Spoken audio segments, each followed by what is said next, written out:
الكريم أما بعد قال النبي صلى الله عليه وسلم خيركم من تعلم القرآن وعلمه إلهی رونق اسلام کے سامان پیدا کر الہی رونق اسلام کے سامان پیدا کر دلوں میں مومنوں کے الفت قرآن پیدا کر سامعین اکرامی قرآن کریم دنیا کی مقدس ترین کتاب ہے جسے اللہ تعالیٰ نے اپنے آخری پیغمبر پر آخری کتاب کی شکل میں نازل فرمایا۔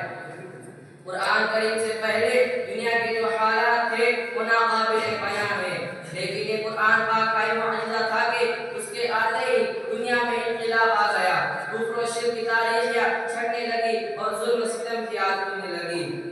حضرات، قرآن کیا ہے؟ قرآن ایک دستور حیات ہے، زندگی سنوارنے کا سامان ہے، ہدایت کا نور ہے، حق و منشور ہے۔ قرآن کیا آ گیا؟ عالم میں ایک انقلاب آ گیا، عالم میں ایک انقلاب آ گیا۔ قرآن نے شہر بدل ڈالے، منزلیں بدل ڈالی، معیشت بدل ڈالی، معاشرت کو نیا رخ دیا، سماج کو پاکیزگی سکھائی، زمانے سے خرابیوں کو پاک کیا، انسانی ذہنیت کی تربیت کی۔ قرآن آ گیا تو ڈاکے ڈالنے والے رہبر بن گئے، قاتل جان کا محافظ بن گیا، بزدل ہمت والے بن گئے، غالب رحیم دل بن گیا، مدعو داعی بن